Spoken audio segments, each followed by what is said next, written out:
Today we're jumping into a story that's, well, it's chilling. It's about almost perfect planning, a digital ghost created to hide a truly gruesome crime for nearly a year. It really is a deeply disturbing case. It kicks off July 13, 2024. Ordinary day, public area in Australia. Some civilians stumble upon this old, discarded plastic bag. Just looks like rubbish at first, I imagine. Probably. But something must have seemed off. Authorities get called, they open it up, and the contents are just horrific. Severely decomposed human remains. Oh, wow. And the initial findings?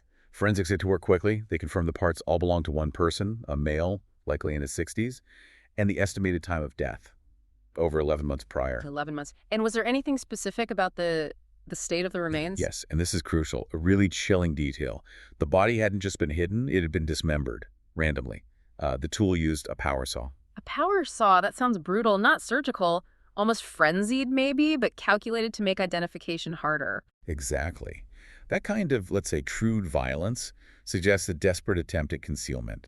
It immediately pointed investigators towards missing persons cases, someone who vanished completely. And they found a match. They did, relatively quickly. The remains belonged to 62-year-old Mamdouh Noufel. He'd been officially missing for almost exactly that time frame, nearly a year. Okay, so they have the victim, then the focus shifts to who did this. And this is where the story takes a sharp turn, isn't It's a very sharp turn. Because the person responsible for this incredibly brutal, methodical crime, it was Mamdouh's wife of 34 years, Nermin. His wife. But wasn't she quite well known in their She's community? extremely well known, deeply respected, actually. Locally, everyone knew her as the Sheikh. Yeah. She taught the Quran, a religious figure. Right, the Sheikh. That's the core contradiction here, isn't it? A respected religious teacher and this kind of horrific premeditated act involving sedatives, dismemberment, power tools. In an elaborate, months-long deception involving finances. It's a massive psychological disconnect. To understand how this could happen, you really have to go back, way back, to how it all started. Okay, let's do that. We're going back 35 years, early 90s. Exactly. Early 1990s, Mamdouh Noufel is in his early 30s, living in Egypt. He's ambitious, driven. He sees his older brother having success in Australia and wants the same thing specifically, a free trade business. But he hit a snag, right? Getting into Australia wasn't straightforward for him. Not at all. He kept trying to get residency, but the applications failed repeatedly. So he starts thinking about other routes, practical ones. Like marriage as a way to gain status. Precisely. It was seen as a viable, maybe even the most effective shortcut at the time. And this leads him to Nermin. What was her situation then? Well, Nermin had Egyptian heritage, but she was actually born and raised in Australia. Very religious. She was already teaching Quran at the local Islamic center. That's where the title the Sheikh came from. Did she have specific ideas about who she wanted to marry? Oh, very specific. Extremely rigid conditions, in fact. He had to be Muslim, naturally. He had to be Egyptian. And this was the absolute deal breaker. He had to be willing to settle permanently in Australia. She made it crystal clear she would never live in Egypt. Okay, so Mamdouh needs residency. Nermin has strict conditions, including staying in Australia. How did they actually connect? Mamdouh's sister-in-law played matchmaker. She knew both sides, saw the potential alignment. Mamdouh, seeing Nermin as respectable and, crucially, his ticket to staying in Australia, agreed. And they got married. Did they achieve that business success he wanted? They did. Over the next 34 years, they built a very successful trading business together. Mamdouh became quite wealthy. They had 8 children. On paper, it looks like the Australian dream realized. Stability achieved. It does look like stability. But you mentioned earlier control. Were there signs even back then? Definitely. When you look closer, the relational divide was huge, almost from the start. Mamdouh stayed very close to his family back in Egypt. He visited often, bought property there, villas, apartments. Clearly, he was planning for a future back there, at least partially. And Nermin, did she or the kids ever go with him? Connect with his family? Never. She and the children never once visited Egypt in those 34 years. And her direct communication with his family, minimal, doesn't even cover it. Apparently just 3 brief calls on holidays over 3 decades. Just enough to maintain a facade from Mamdouh, it seems. Wow, that's incredibly isolating for him, really. It points to a profound lack of integration into his wider life. And this isolation seems connected to her need for control, for possession. Which brings us to a really critical early step she took. What was that? The finances. It wasn't just about shared assets from the business. She demanded, that Mamdouh grant her power of attorney, not just for their joint assets, for everything. All his assets, including his properties in Egypt. Power of attorney over everything. Why? What was her reasoning? She claimed it was for her peace of mind, that she needed that security. And he agreed. He gave her total power of attorney. He did. He complied. And looking back now, with the benefit of hindsight, that single legal document, that universal power of attorney, that was the weapon she would eventually use to try and erase him financially. Okay, so that's the foundation. Decades pass. Let's fast forward. What was the trigger for everything falling apart? We jump to early 2023. Mamdouh's now 62. He's wealthy, yes, but sources suggest he felt deeply unfulfilled in the marriage, maybe stifled by Nermin's control. He started looking for happiness elsewhere. He took steps to secretly marry a second wife in Egypt. Ah, that would definitely be a catalyst. Did Nermin find out? Quickly, she noticed a change in his behavior. And Nermin, being Nermin meticulous, controlling, she didn't just suspect. She investigated, tracked him, found out about the secret marriage. She even got the new wife's phone number. She called the new wife? She did. Confirmed the marriage was official, not just talk. So confrontation was inevitable. Right. Mamdouh called Nermin from Egypt. He promised he'd be back in a week. They'd sort everything out. He'd meet her demands, trying to smooth things over. But it was too late for smoothing over, wasn't it? What was Nermin thinking? Her mindset had already shifted dramatically. It wasn't just about betrayal or heartbreak anymore. Her primary fear, it seems, was financial. The thought of a divorce, the mandatory division of that huge fortune they'd built over 34 years, that was unacceptable to her. So she decided against divorce. She decided against divorce. She chose revenge, a final, complete revenge. And to achieve that, she needed a plan to eliminate him, physically and digitally. The planning stage. What did that involve? It was terrifyingly practical and immediate. Step one, the digital side. She got full access to all of Mamdouh's social media, his phone, everything, linked to her own device. She needed to be able to impersonate him flawlessly, become his digital puppeteer. And step two, the physical tools. Step two, she went out and purchased the items she'd need, specifically a power saw and a strong sedative or narcotic. The plan was set. Which brings us to that final night, early 2023. Mamdouh returns to Australia. Yes. He arrives home. Nermin had already prepared. She sent all 8 children over to their uncle's place. The excuse: she needed privacy for a serious, intense discussion with their father. Cleared the house. Then what? Then she prepared dinner for him, a meal laced with the sedative she'd bought. He ate it, lost consciousness. Yes. Once he was unconscious, she carried out the murder itself. The report states she used a knife first to end his life. And then the power saw. And then the power saw, systematically dismembering his body into small, manageable pieces, small enough to be bagged and disposed of without attracting immediate attention. This must have taken hours, all night. The entire night, according to the confession, bagging the parts, then driving around, distributing them in various hidden locations. A huge, grim logistical task. But the apartment, the scene of the crime, must have been covered in evidence, blood. Absolutely. And she knew she had to deal with that immediately. Her calculation here is just cold. The very next day, she calls a renovation company. A renovation company? Why? She hires them for a major job. Extensive cleaning, yes, but more than that. Complete replacement of all the flooring. Tiles, everything in the affected areas. What possible excuse could she give for needing that kind of work done so urgently? This is unbelievable. She told the renovation company that she had killed a rabid animal. A rabid animal that had gotten into the apartment and bled everywhere so profusely that simple cleaning wasn't enough.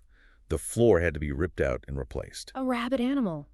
And they bought it? Well, the sheer amount of blood they encountered apparently made the story, however bizarre, seem plausible in the moment.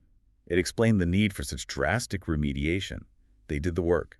New floors went in. Physical evidence gone, or at least deeply hidden. What about the digital side? Her children? His family? With the physical cleanup underway, she activated phase 2, the digital ghost.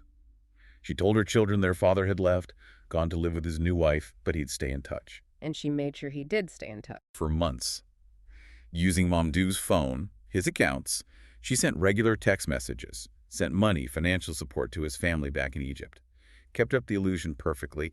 He was alive, well, just traveling for business, sorting things out. A perfect digital ghost. And this ghost wasn't just for show, was it? It served another purpose. A crucial purpose. The main prize. Stealing his assets. About a week after the murder, while the digital Mamdouh was still establishing his new pattern of communication. She made her move. Yes. Mamdouh sends a message to his family in Egypt, using that power of attorney he'd given her years ago. What did the message say? It said he needed cash, urgently. Liquidity for a supposed new business venture he was starting because he was now settling permanently in Australia. Therefore, he needed them to help facilitate the quick sale of his major Egyptian properties, a villa in Alexandria, an apartment in Tegamo. And the family. Did they suspect anything? Apparently not, because they knew about the second wife, the conflict. They likely rationalized it. They probably thought, okay, he's selling assets to give Nermin her fair share to settle things financially after the upset. It made a sort of sense in that context. So they complied. They helped her sell his properties. They did. They met Nermin in Egypt. The sales went through. How much money are we talking about? A staggering amount. The combined sales came to 41 million Egyptian pounds. A huge sum. And where did that money go? Into Mamdouh's account, ostensibly for his new venture. Not a cent. This is key.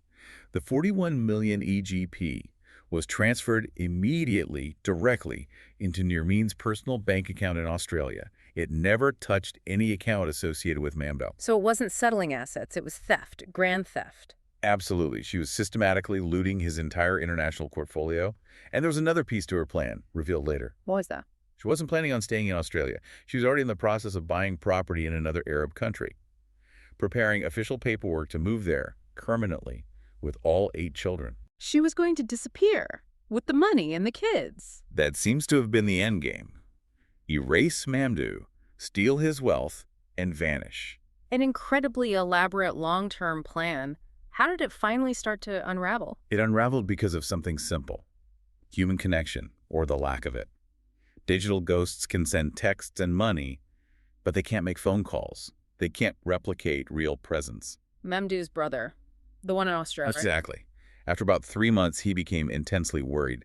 Texts were one thing, money transfers another, but no actual voice calls.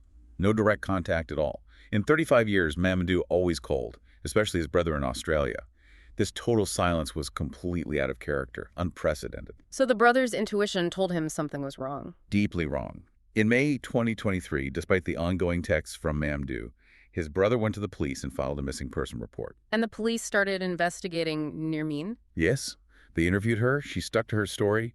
Mamdouh was traveling abroad, living with a new wife. They were in touch via text. But the police could check travel records, couldn't they? Instantly. And that was the first massive crack in her story. Official records showed Mamdouh Noufel had never legally left Australia. He couldn't be traveling abroad if he'd never departed. Okay, so now they have a suspicious wife telling a demonstrably false story, clear financial motives and transactions, but still no body. Right. They had strong circumstantial evidence, financial fraud, the travel discrepancy. But the concrete proof, the confirmation of death, was missing until July 2024. 11 months after the murder, that plastic bag is found. Exactly. The random discovery of the remains changed everything. Once forensics identified Mamdouh, the entire investigation snapped into focus. What happened then? They could connect all the dots. All of them. They reviewed the communication history. Every single text message, every money transfer, supposedly from Mamdouh after his disappearance, originated from inside the couple's home, pinged off cell towers near the house. The digital ghost was never actually traveling. Never left the house. Yeah. Then, the financial trail. The 41 million EGP traced directly from the property sales into Nermin's personal account. Clear fraud. And the house itself, the renovations. Police searched the home. They noted the brand new, suspiciously clean floors in certain areas.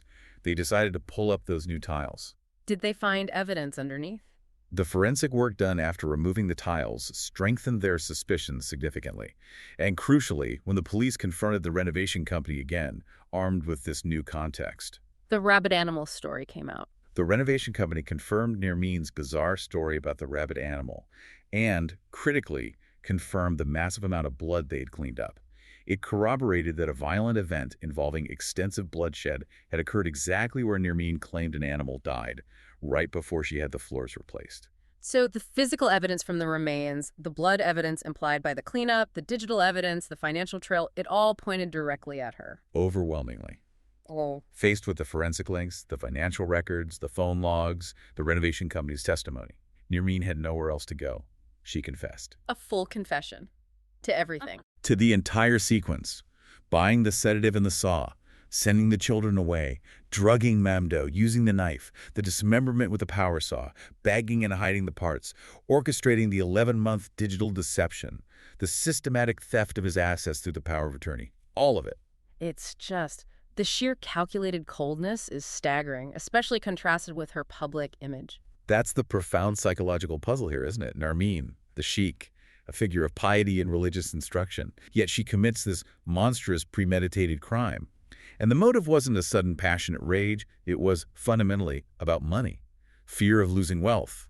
Jealousy, yes, but channeled into a ruthless financial endgame. And her planning was so focused on modern systems, using power of attorney laws, digital communication, international bank transfers, creating this elaborate illusion. Incredibly meticulous. She planned for 11 months after the murder, covering tracks, selling assets, maintaining the digital fiction, even planning her escape route to another country. It was almost the perfect modern crime. Almost. But it failed. Yeah. Why? It failed because of one tiny, unpredictable variable she couldn't control. A random event in the physical world.